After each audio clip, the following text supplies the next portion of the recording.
새해 복 많이 받으세요. 네, 금방 들었던 음악은 나무 관세음보살의 산소크리트 나무 아바로기테 스바라를 반복하는 겁니다. 틱나탄 스님 법문하실 때 틱나탄 스님 성가의 제자들이 스님들 한 30-40명씩 이렇게 스님 좌우로 이렇게 서서 나무 아바로기테 스바라를 한 20분에서 15분쯤 이렇게 하고 법문을 하시는데, 그렇게 하면은 대중 전체가 고요해지고 평화로워지는 것을 느낄 수 있습니다. 이것이 이렇게 이제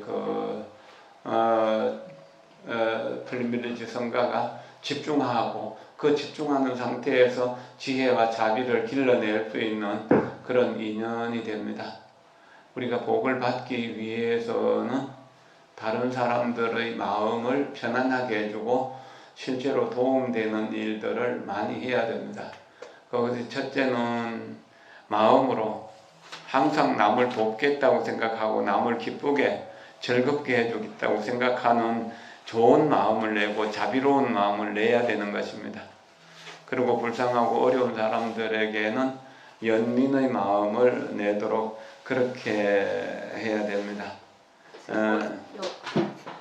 저기 뭐 육제 지내거든 천준 며느리 혼자 며느리 혼자. 예. 그리고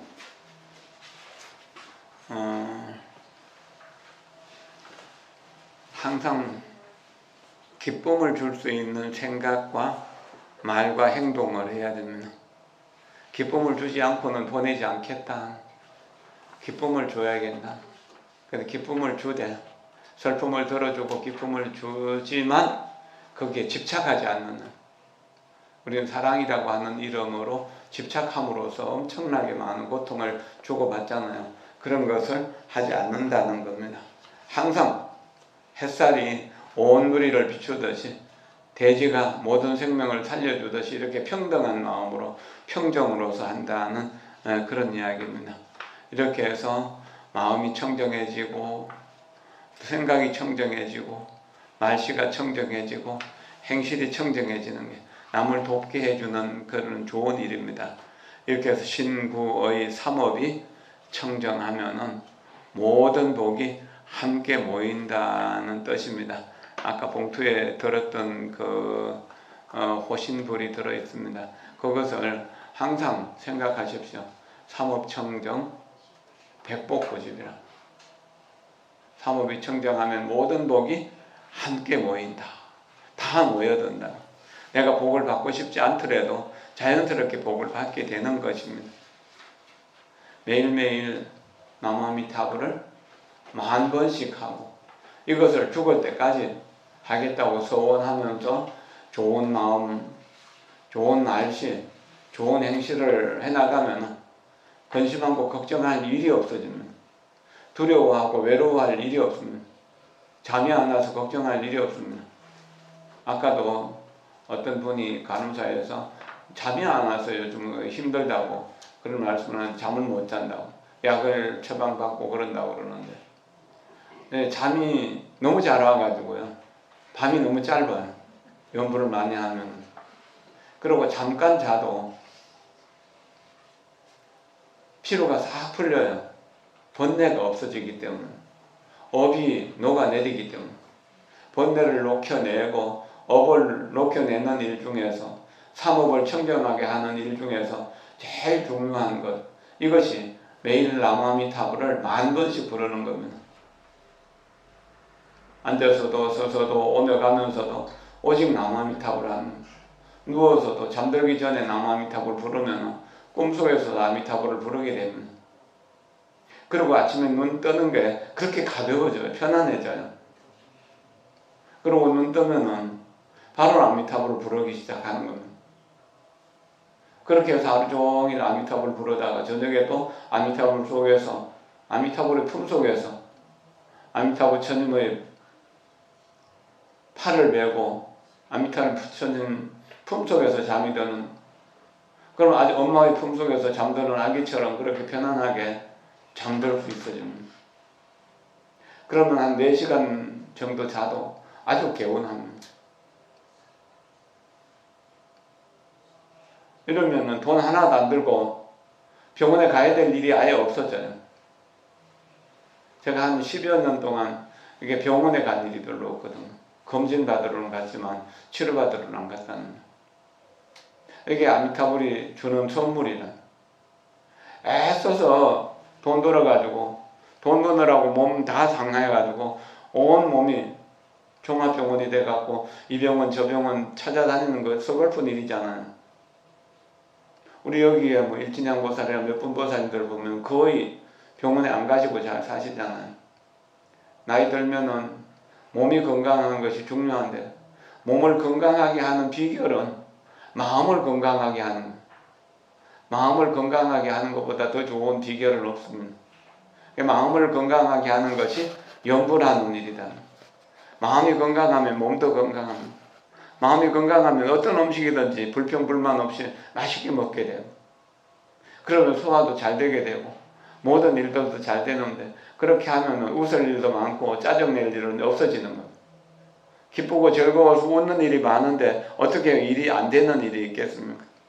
좋은 인연은 아미타불과의 만난 인연이고 아미타불을 10,000번씩 부르는 인연, 불법성 삼보를 만난 인연이고 불법성 삼보를 부지런히 믿고 이해하고 수행 실천하겠다고 다짐하는 거예요. 그러면은 병원을 멀리할 수가 있습니다. 병원 멀리하는데 우리가 허물 지어가지고 뭐 남에게 고소당하고 그럴 일은 아예 없을 거잖아요. 관제구설도 자연스럽게 없어지게 되는 거예요. 삼재판란도 없어지게 되는 거예요. 다만 내가 아미타 부처님을 부르는 그걸로서 모든 일을 성취한다는 겁니다. 여기 연세 좀 드신 분들, 이렇게 건강이 좀 안 좋으신데도 열심히 하시는 분들도 있고 그러는데 열심히 하다 보면은 자연스럽게 근심 걱정이 없어져요. 집중하려고 애쓰지도 말고 또 일심불란을 얻으려고 애쓰지도 말고 그냥 다만 아미타불 부르세요. 망상 속에서라도 부르면 어느 날 집중하는 힘이 생기게 되고 고요하고 평화로워지게 되고 꿈도 없어지거나 아니면 꿈이 맑아져요. 그래서 좋은 일들이 많이 생겨납니다. 오늘 영일정시 정재경 영가의 49제 중 오늘이 6제가 되는 날이네요. 오늘 제사 모실 거죠? 다 지냈어요. 아, 다 지냈습니까? 네. 네. 그래서 미망인 실인 되시는 김금노 영가와 아들 되시는 정성진, 며느리 되시는 송나정, 또 아들 정성은,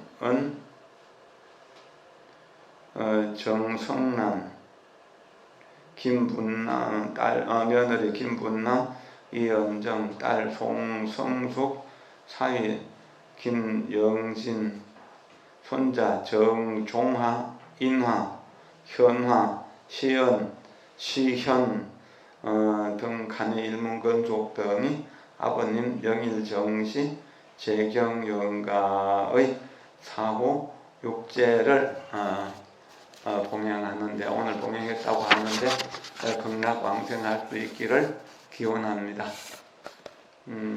우리 한번 생각해 봅시다. 저 푸른 하늘에 구름이 한 점 생겼다가 없어진다고 해서 구름이 죽은 겁니까?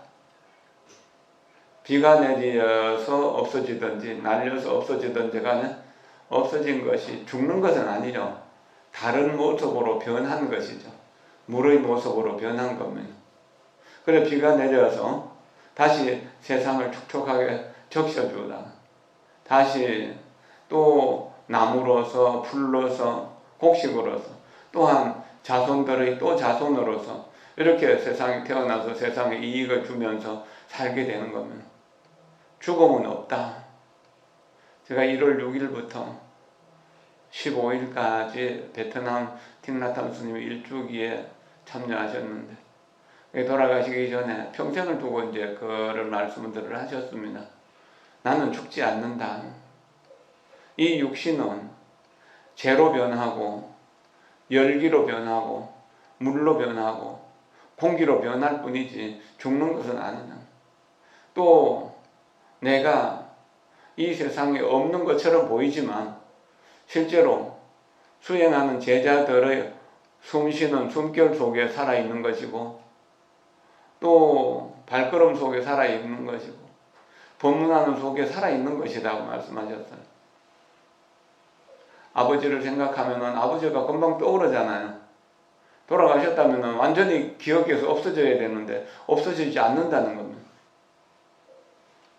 그리고 이 공기가 아버지가 숨쉬고 들으시고 내쉬던 그 공기를 지금 마시고 있는 거잖아요. 우리가 아버지의 공기를, 그리고 과거 모든 조상들의 공기를, 아버지가 마시던 물을 우리도 마시는 것이고 아버지가 보던 하늘을, 태양을, 구름을 보는 거잖아요. 아버지가 걷던 그 땅을 우리도 걷는 것이고 그 산을 우리도 가는 거잖아요. 아버지가 살던 집에 우리가 사는 것이고. 그러니까 아버지는 돌아가신 것이 아니다. 다른 모습으로 변했을 뿐이다. 그러면 아버지가 살아계실 때는 아버지를 찾아갈 때만 아버지와 만난다고 그렇게 생각하겠지만 돌아가신 뒤에 생각하면 순간순간 언제든지 아버지와 만난다는 거예요. 아버지와 함께 있다는 거예요. 우리 몸을 돌고 있는 피도 아버지의 어머니의 피고,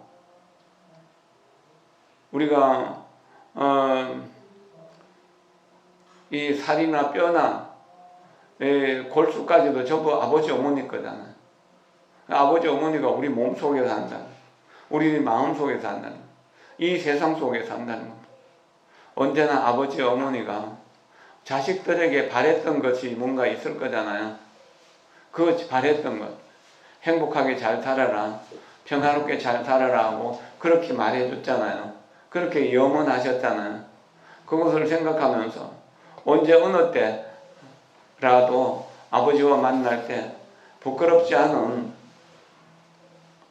딸이 되겠다고, 아들이 되겠다고, 며느리가 되겠다고, 사위가 되겠다고 이렇게 생각한다면 아버지의 뜻을 이어받는 거거든요. 우리가 명절이나 또는 연년 기일 제사를 지내거나 그래 하잖아요. 그 제사를 지내는 건 뭡니까? 아버지 돌아가셨지만 우리 아버지의 뜻, 아버지의 마음을 잘 이해하고 아버지의 뜻에 어긋나지 않게 살겠습니다라고 아버지와 약속하는 거예요. 어머니 생일을 잘 차려드리면서 진수성찬을 차려드리는 게 목적이 아니라 아버지, 어머니의 그 은혜로 내가 지금 태어났고 또 지금까지 행복하게 살아왔으니까 어머니를 행복하게 해드리겠습니다 라고 하는 마음으로 생일상을 차려드리는 것처럼 제사상도 똑같은 거예요. 그렇게 생각하신다면 우리는 헤어지는 것이 아니거든요. 분리된 것이 아니다는 거예요. 이 세상 모든 것이 분리된 것은 없어요. 분리되었다고 생각되기 때문에 외롭고 슬프고 아프지요. 그러나 분리될 수가 없는 겁니다. 또 우리가 죽는다고 하더라도 자손들을 통해서, 제자들을 통해서 계속 살아나는 겁니다. 계속 우리의 삶이 이어진다는 겁니다. 그렇게 생각하면 우리는 훨씬 더 평화롭게 살 수 있는 거잖아요. 자유롭게 살 수 있는 거잖아요. 언제 어느 때 아버지를 만나더라도 아버지에게 부끄럽지 않도록, 어머니에게 부끄럽지 않도록, 조상들에게 부끄럽지 않도록 그렇게 사는 것이 자식들을 사랑하는 일이고 자식들에게도 또한 부끄럽지 않은 부모가 되는 일이고, 그렇게 된다면 이 세상이 참으로 평화롭고 아름다워지는 거죠. 그렇게 살기 위해서 우리는 사랑의 눈으로 세상을 보고 연민의 마음으로 세상을 보고 세상의 고통을 치유해주고 기쁨으로 세상을 보면서 세상 모든 사람들에게 기쁘게 해주고, 그렇더라도 내가 무엇을 했다는 생각을 내지 않고 무주상으로 그냥 평화롭게 한다는 겁니다. 그렇게 하는 것이 우리가 평화롭게 살아가는 하나의 방편이라고 하는 거죠. 세상을 잘 살기 위해서는 그래야 되는 거잖아요. 저쪽 종무소에서 나는 소리를 좀 꺼주면 안 되나요?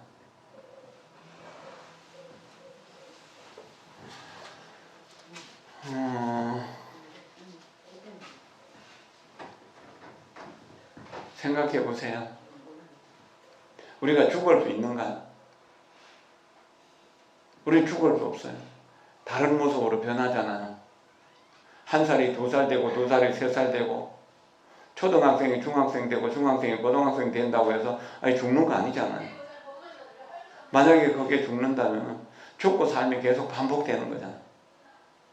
삶이란 그런 거예요. 그러나 우리가 중학교 졸업하고 고등학교 입학한다고 중학생이 죽었다고 말을 안 하잖아요.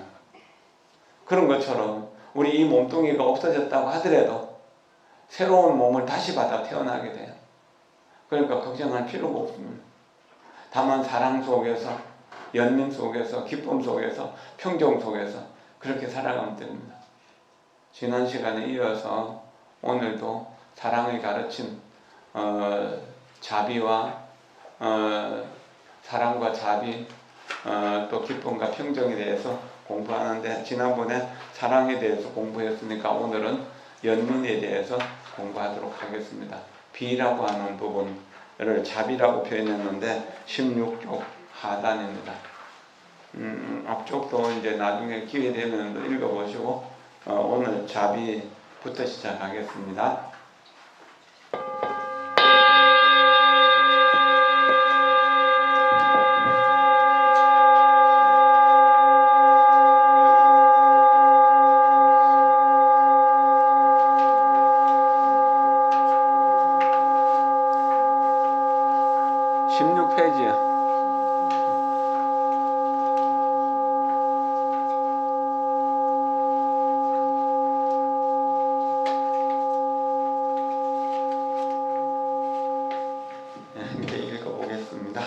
합장하십시오.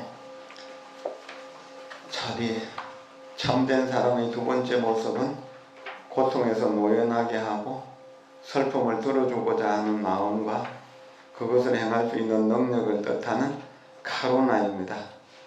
카루나는 흔히 자비라는 말로 번역되는데 이것은 정확한 표현이 아닙니다. 자비라는 말은 어버이의 마음으로 사랑하다라는 의미의 자와 슬퍼하다라는 의미의 비가 합해져서 만들어진 말인데 누군가가 괴로움을 없애주기 위해서 우리 자신이 슬퍼하거나 괴로워할 필요는 없기 때문입니다. 예를 들어서 의사는 자신이 환자와 똑같은 질병을 체험하지 않고도 얼마든지 환자를 고통에서 노연하게 해줄 수 있습니다. 지나치게 슬퍼하고 괴로워하다가 우리 스스로가 망가져 버려서 상대방을 도울 수 없습니다. 하지만 아무튼 보다 적절한 말을 찾을 때까지는 카루나를 자비라는 말로 옮겨 쓰기로 합시다. 근데 이제 실제로 우리가 우리말로 이 자비의 비라고 하는 말을 연민이라고 하는 말로 훨씬 더 많이 씁니다. 불쌍히 여긴다, 불쌍히 여겨서 도와준다 그런 뜻이죠. 다음 보겠습니다. 우리 속에 내재한 자비의 감정을 키우기 위해서는 숨쉬기 한 번도 신중하게 해야 하며 깊이 보고 듣는 수행을 해야 합니다. 연화경, 모병연화경에는 관세음보살이 자비의 눈길로 바라보며 세상 사람들의 울부짖음에 깊이 귀 기울이는 보살로 묘사됩니다. 자비의 감정에는 깊은 관심이 깃들어 있습니다. 누군가가 고통받고 있을 때 우리는 그 사람에게 가까이 다가가 않습니다. 그리고 그의 고통에 접하기 위해 깊은 관심을 가지고 그를 살피고 그가 하는 말에 귀를 기울입니다. 그럴 때 우리는 그와 깊숙이 연결되어 있으며 그 사실 하나만으로도 그 사람의 괴로움은 어느 정도 덜어집니다. 관세음보살 법문품의 개송, 마지막 개송에 구일체공덕, 자한시중생, 복지해무량, 시고엉정내라고 그렇게 나옵니다. 그 중에서 두 번째에서 자한시중생을 여기서 이렇게 번역하고 있습니다. 자비의 눈길로 바라보며 세상 사람들의 울부짖음에 깊이 귀 기울이는 보살. 이게 간세음보살이라는 뜻입니다. 일체 모든 공덕을 갖춘다. 남들을 많이 도와주고 스스로 또한 정진해서 얻었던 정신적인 에너지를 가지고 고통스러워하는 사람 곁에 가서 그 사람의 손을 잡아주거나 또 이렇게 감싸 안아주거나 또는 마주 앉아서 차를 마시면서 그 사람의 슬프고 고통스러운 이야기, 애절한 이야기를 들어주는 것만 가지고도 평화롭고 안정된 마음을 나누어줄 수 있는 것이거든. 내가 그 사람에게 무슨 이야기를 해주는 것보다 듣는 것이 또한 더 중요하다는 이야기도 됩니다. 듣기 위해서는 조용히 숨을 들여쉬고 내쉬는 촉감을 가지는 것이 또한 중요한 일입니다. 그 다음은 연민에 찬 말 한마디, 행동 하나 혹은 한 번의 생각만으로도 다른 사람을 고통에서 노연하게 하고 기쁨을 줄 수 있습니다. 때로는 말 한마디가 위안과 확신을 주어서 의심의 싹을 자르고 하마터면 저지를 뻔한 실수를 피하게 하고 갈등을 없애 시원한 해방감을 맛보게 해줍니다. 하나의 행동만으로도 누군가의 목숨을 구할 수 있고 흔치 않은 행운을 가져다 줄 수 있습니다. 한 번의 생각 또한 마찬가지 효과를 낼 수 있습니다. 생각은 곧 말과 행동으로 이어지기 때문입니다. 마음에 자비와 연민을 품으면 모든 생각과 말, 행동이 기적을 만들어내는 법입니다. 불교에 입문한 지 얼마 안 되어 풋내기 성녀였던 시절의 일입니다. 나는 세상이 괴로움과 고통으로 가득 차 있는데 부처님이 그토록 아름다운 미소를 머금고 있는 까닭을 이해할 수 없었습니다. 부처님은 어째서 그 모든 번뇌와 고통에도 흔들림이 없는 것일까? 나중에 나는 부처님이 이해와 평정심 그리고 강한 힘을 지니고 있음을 알게 되었습니다. 그래서 세상의 번뇌와 고통에 압도당하지 않을 것입니다. 아는 것입니다.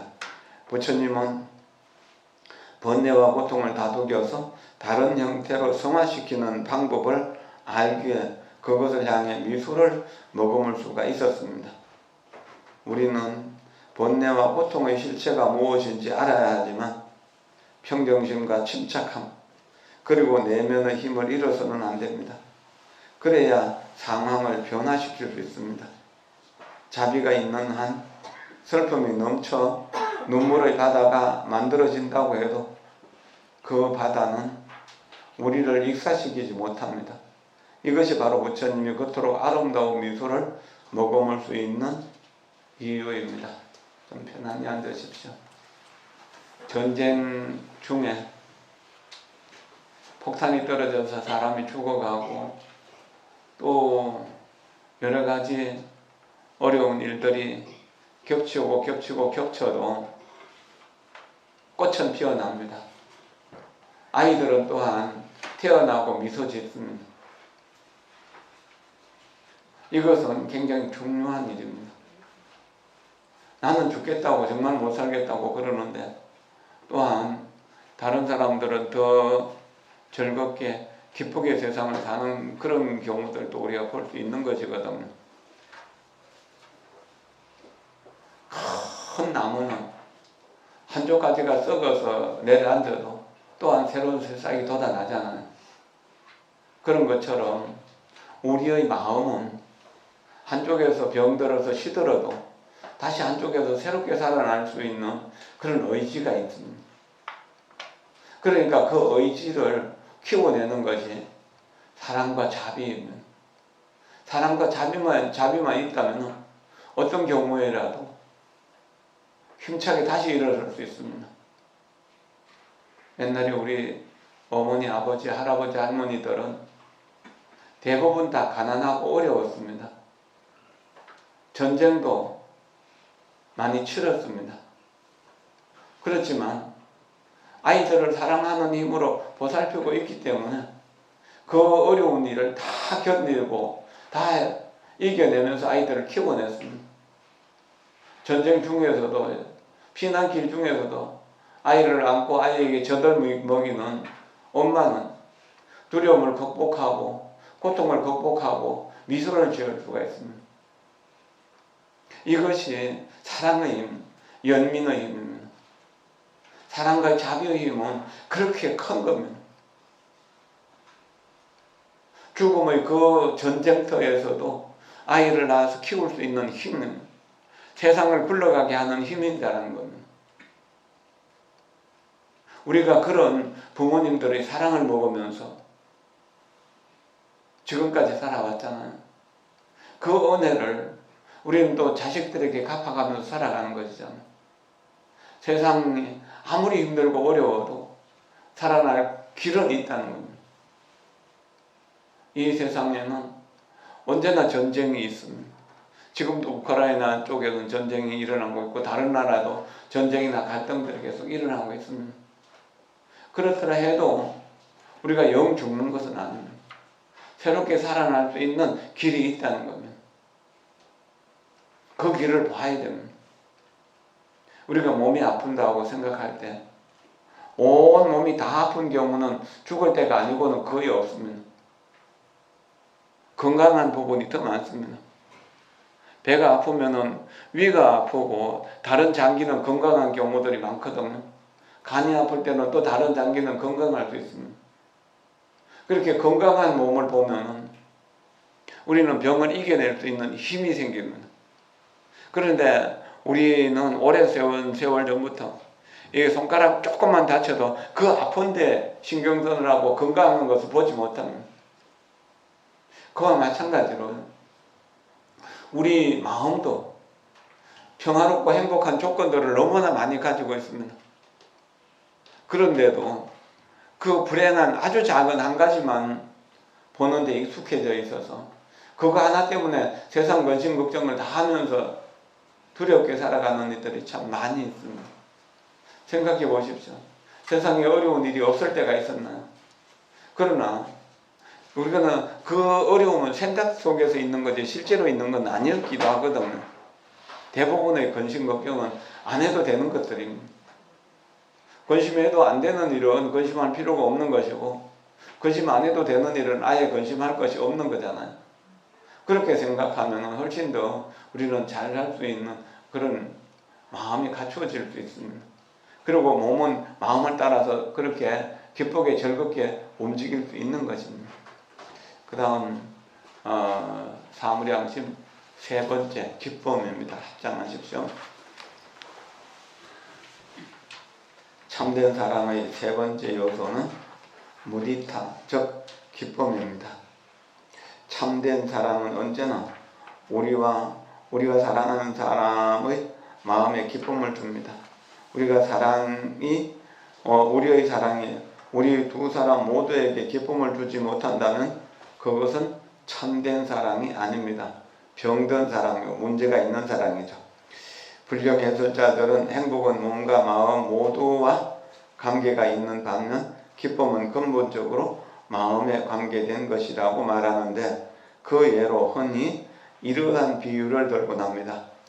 사막을 여행하는 사람이 시원한 물줄기를 보고 기쁨을 느낍니다. 그리고 그 물을 마시면서 행복을 느낍니다.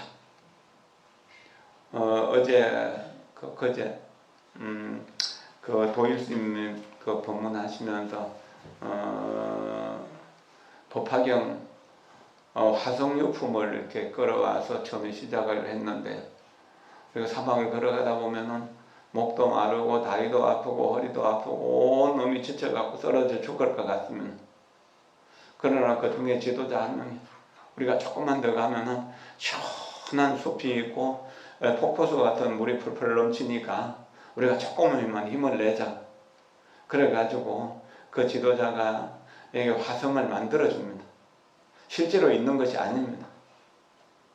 옛날에 장수가 전쟁을 치르러 이제 그 전쟁 여행을 떠나는 그 이제 우리가 뭐 다 병사들이 지쳐가고 죽어가니까 우리가 이 고개만 넘으면은 아주 넓은 평원이 있고 거기에는 매화나무가 많이 있는데 매화가 잘 익었다.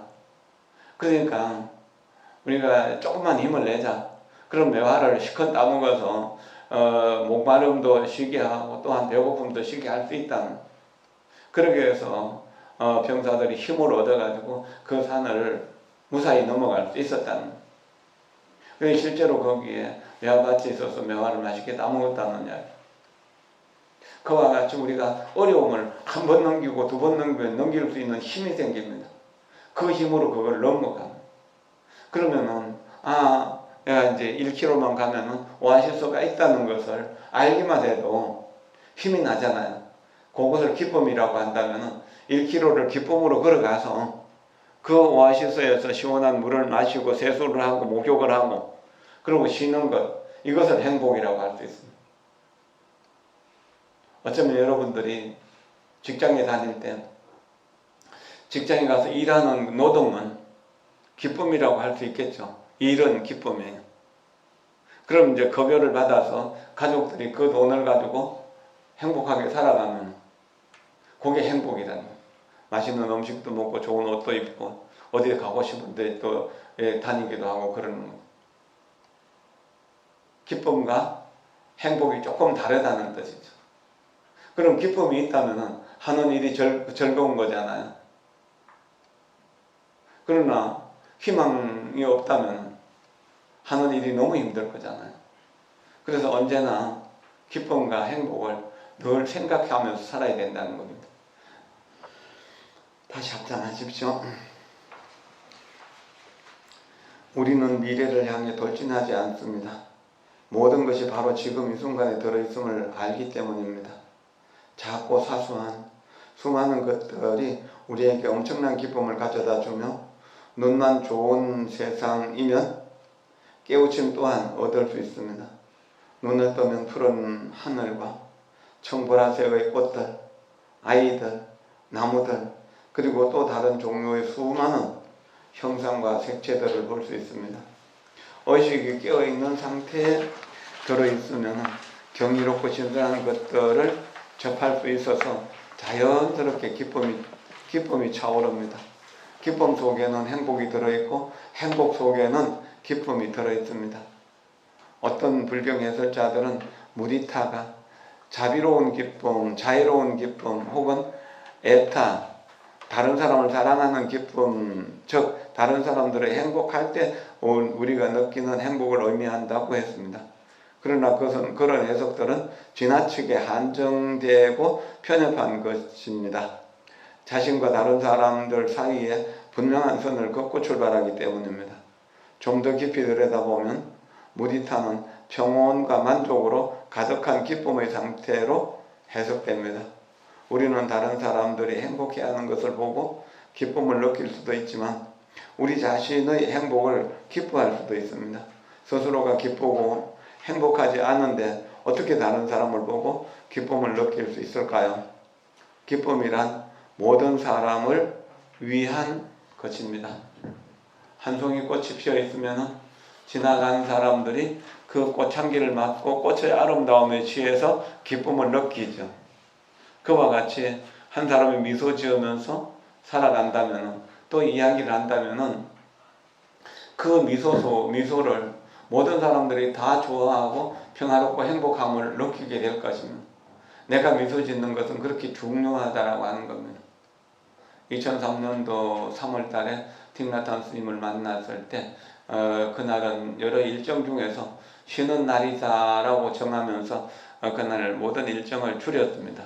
저녁에 KBS 법문하실 때까지 쉬셨는데 사실은 제 처음 계획 속에서는 부산에서는 재벌 되시는 어떤 분의 초청을 받아서 그 집에 가서 그 정원에서 정신 공양을 하고 이렇게 간단하게 인사도 받고 그러시기로 했거든요. 그런데 그 전날 법무사에서 행자교육하고 있었는데 법무사 행자들을 위해서 법문하시고 나오시면서 내일은 게으른 날, 쉬는 날이다. 아무 데도 안 가시겠다고. 그리고 그쪽 사람들에게 제가 연락을 하고 그래서 이제 상당히 좀 곤욕스러운 상황이었었거든요. 그래도 어쩌겠어요. 어른이 안 움직이는데. 그런데 그날 그 숙소에서 아침 공양 드시고 좀 쉬시고 점심 공양 드시고도 이제 좀 쉬시다가 우리 이제 수행을 위해서 걷자 그래갖고 그때 달맞이에 있었는데 달맞이에서 그 밑에 달맞이 숲으로 이렇게 내려가면서 말씀하셨어요. 지금 여기가 극락정토다. 지금 여기가 극락정토다. 지금 여기가 극락정토다 하면서 한 걸음에 지금 또 한 걸음에 여기가 그 다음 걸음에 극락 그 다음에 정토다. 그러면서 미소 짓는 것과 호흡하는 것과 발걸음과 마음챙김, 그 알아차림이 하나가 될 때 이것은 완전한 수행이 되고 지금 여기가 바로 정토가 되는 것이다. 20년 동안 꾸준히 저는 그런 것을 생각하고 수행했으면 나무아미타불을 노래대로 나무아미타불 얼마 발자 발에 맞춘 관세음보살에도 그렇게 하면서 지금 여기의 행복을 생각하는 겁니다. 물론 아직 수행 중에 있기 때문에 완전하진 않지만 옛날에 세상 근심 걱정을 다 하고 살 때에 비하면 너무나 평화롭고 너무나 행복하게 된 겁니다. 근심하고 걱정할 일이 있더라도 걸음을 걸으면서 미소 지으면서 호흡에 집중하면서 그렇게 마음을 챙겨보세요. 그 호흡에 집중하는 거, 발걸음에 집중하는 거, 이게 마음 챙김이거든요. 그럼 자연스럽게 지금 여기의 행복을 느끼기 때문에 미소 짓게 되어 있습니다. 그러면 건강하게 되고 평화롭게 됩니다. 몸은 건강하고 마음은 평화로운 거, 이게 행복이잖아요.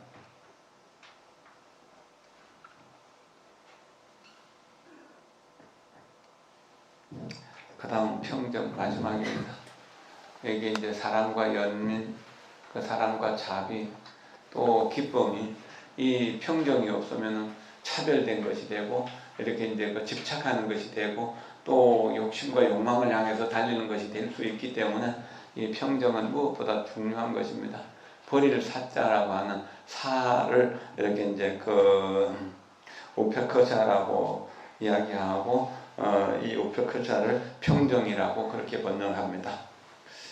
합장하십시오.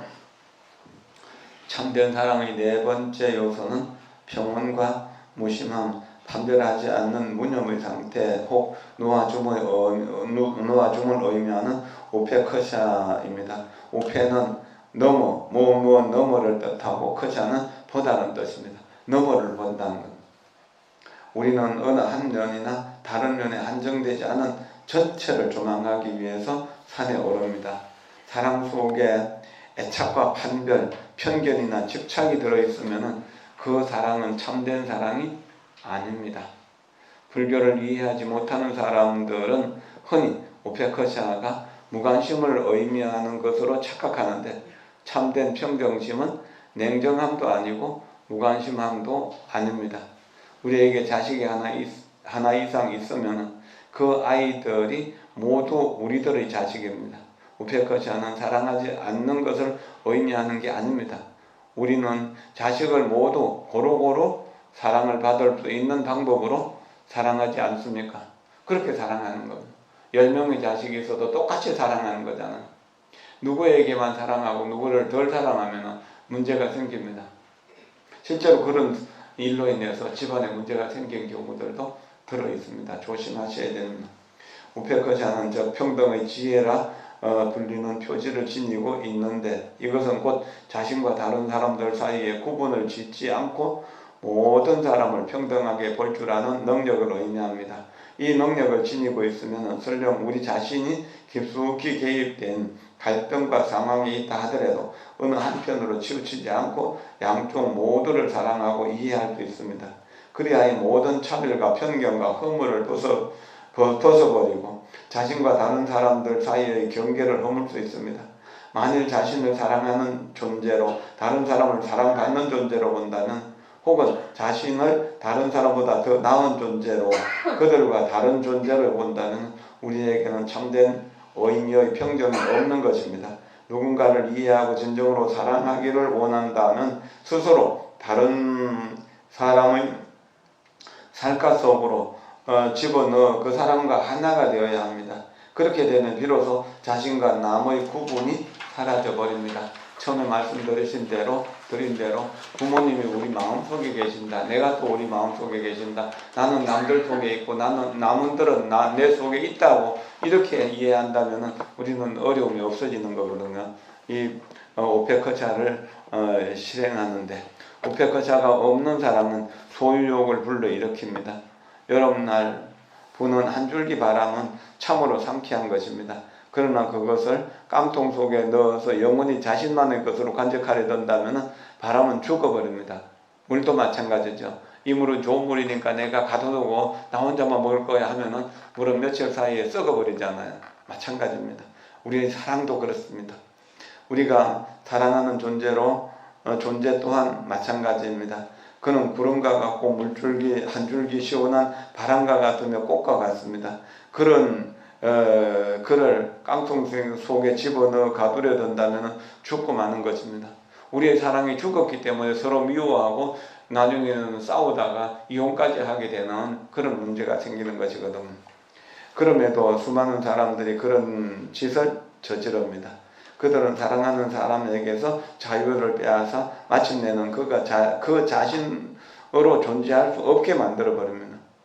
감옥에 딱 가둬버리는 거죠. 그들은 스스로를 만족시키기 위해 살며 사랑하는 사람을 자기 만족을 채우기 위한 도구로 이용합니다. 이건 여러분들이 많이 느끼는 부분일 겁니다. 그것은 사랑하는 게 아니라 파괴하는 것입니다. 입으로는 사랑한다고 말하지만 상대방이 무엇을 소망하는지, 무엇을 필요로 하고 무엇을 힘들어하는지 이해하지 못한다면 그를 사랑이라는 이름의 감옥에 가두는 셈입니다. 참된 사랑은 우리 자신과 우리가 사랑하는 사람의 자유를 그대로 지켜가게 해줍니다. 그것이 오페커샤입니다. 이것이 이제 평정인 오페커샤를 수행해야 되는 이유입니다. 마지막으로 결론을 짓습니다. 사랑이 참된 사랑이기 위해서는 그 사랑 안에 자비와 기쁨 그리고 평정이 담겨 있어야 합니다. 자비가 참된 자비이기 위해서는 자비 안에 사랑과 기쁨, 평정이 담겨 있어야 합니다. 참된 기쁨 속에는 사랑과 자비, 평정이 담겨 있어야 합니다. 또한 참된 평정에는 사랑과 자비, 기쁨이 담겨 있어야 합니다. 이것이 네 가지 무한의식의 내적 본질입니다. 브라만 교도에게 이 네 가지 무한의식을 행하라고 했을 때 부처님은 우리 모두에게 아주 중요한 가르침을 준 것입니다. 우리 자신의 삶과 우리가 사랑하는 사람들의 삶에 사랑의 이 네 가지 모습을 가져다 심기 위해 우리는 보다 깊이 보고 또 그것이 자신의 것이 되도록 수행을 쌓아가야 할 것입니다. 자비희사 사무량심을 꾸준히 수행하면은 우리는 무한한 공덕을 얻게 되는데 다음 시간에는 공덕에 대한 이야기를 하고 또한 그 수행하는 방법을 구체적으로 조금씩 설명하게 될 것입니다. 마음을 모아서 숨 쉬는데 집중합니다.